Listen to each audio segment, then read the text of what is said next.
Hello, everyone. It is December 26th, the day after Christmas, and welcome back to another election prediction. Um, today I wanted to do Tulsi Gabbard for the Republicans versus she's not on here. Gretchen Whitmer, the incumbent governor of Michigan, for the Democrats. now, so Whitmer isn't a bad candidate for the Democrats. He's probably, I wouldn't say she's a great candidate. The Democrats really don't have any great candidates.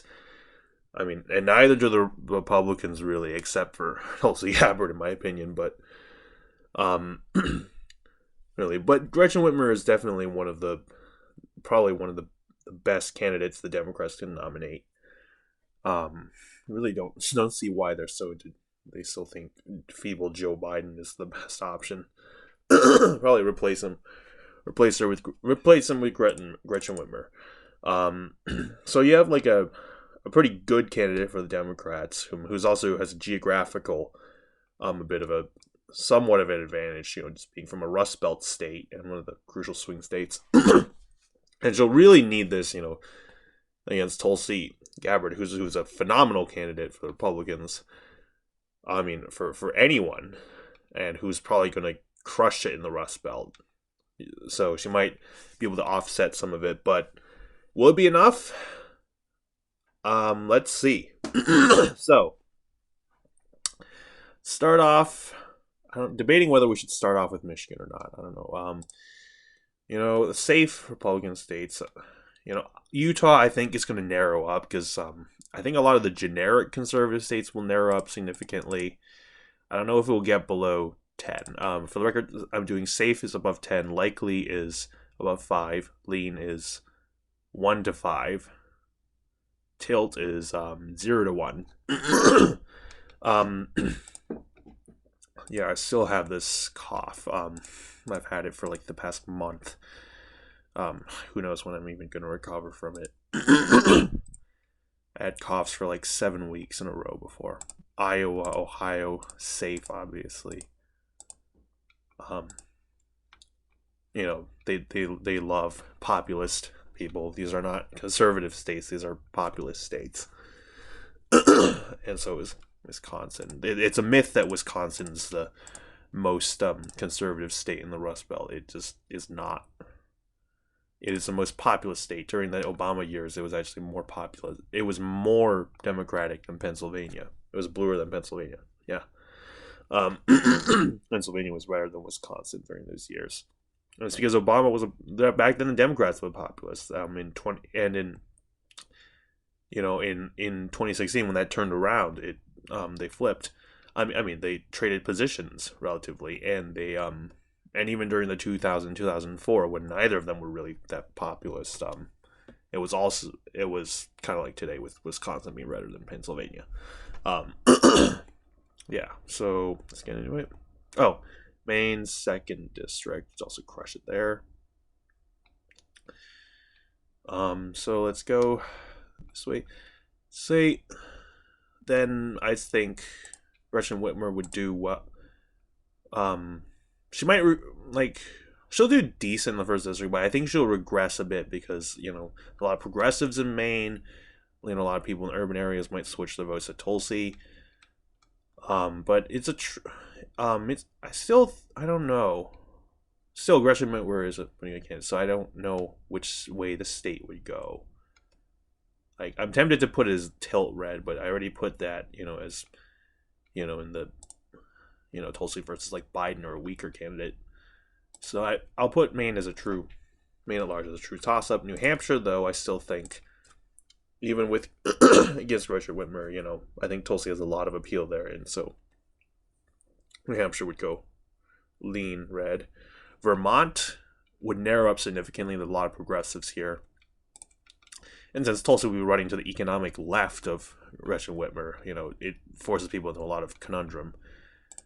Still, I don't think it would get below 10 points, or possibly it could. But I'll leave it as barely over 10. New York also, there's not a ton of progressives there, But if she picks Lee Zeldin as her running mate, it could narrow up significantly as well. I'll also put New York as safe, but also significantly narrower. Massachusetts and Maryland, these are so Democratic that they'll also narrow up, but not below 10. Also, Delaware, Connecticut, Rhode Island also would narrow up. These probably be like 15 or 14 or 13 or maybe even like barely over 10. DC, that's like 90% Democrat. Just it ain't. I don't know. I think in a Democrat plus 90 national environment, it still wouldn't even flip. I mean, a Republican plus 90. Hawaii, though, it is Tulsi Gabbard's home state, but they didn't elect her on a statewide level. I don't know.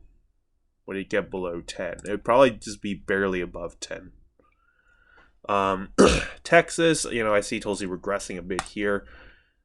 Because Gretchen Whitmer isn't that bad. It is getting more Democrat. I think it's to get into the lean margins, but I still don't see it flipping Democrat. I think that's going to take a lot of shit to do. Florida also, Tulsi would regress with the Cubans. But it's still such a red state that I don't see it going blue. I think it would, instead of likely, it could even, I think it could be in the high leans. North Carolina, same thing. I mean, I don't see them. There's a lot of working class people here. A lot of Trump base. Trump base would turn out for her. Against Whitmer. Wisconsin, Michigan, Pennsylvania. I had these going likely for Tulsi Gabbard. In like against Biden or something, but Whitmer being from Michigan, I'd still put it as a lean red, maybe like the low lean range. Because these people here are also really culturally red, and she's not even that popular in her home state. Like, one of the reasons she won by such a wide margin is because Tudor Dixon was such a bad candidate. Had no populism whatsoever, and just tried to be, a fake emulator. She tried to copy Youngkin, but it just came off as bullshit. Wisconsin, I also have as being likely, but maybe because maybe Whitmer would sort of depress some of the red turnout a bit, so I'd still put these in like the lean category. Minnesota, I still think because Tulsi's would run to the left of Whitmer, I still think she'd flip Minnesota red, but it would probably narrow up even more. Probably be like barely. Against Biden, maybe it would be like nearly a point.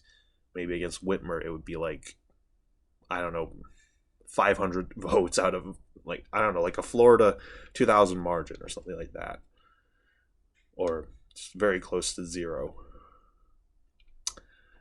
Illinois, I think, could also narrow up. There's quite a bit of progressives here. I still don't see it getting below 10. This probably get slightly above 10. Colorado, I definitely see going below 10. There's a ton of progressives here. And New Mexico, with Tulsi's libertarian appeal, I had this given going till or even flipping in some instances, like against Kathy Hochul or whatever. But I see maybe it's narrowing up to like a lean margin against Whitmer. California, also see them narrowing up because less progressives there. Don't see it going below 10. Washington, Oregon, same thing. Nevada, though, still think it would go likely for Tulsi because Whitmer does not have any geographical appeal here. There's a lot of libertarians, and that's Tulsi's demographic. Virginia, Tulsi Gabbard doesn't have that much appeal. I guess socially she does, to like the suburban areas, but I see it dipping below Biden's margins, but not by enough to make the state below 5.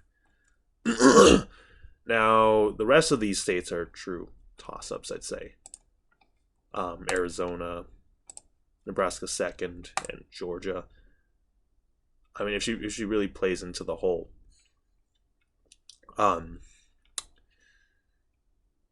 suburban appeal, she could win these, but I mean, Gabbard could win these. but with economically, they might be turned off. So I don't know. I can't. These are true coin flips. I mean, I honestly, I think. I mean, I still see Minnesota flipping. I don't know. I mean, it's just because why would they have any reason to vote for Democrats if they're not the most economically if they're not economically that left anymore?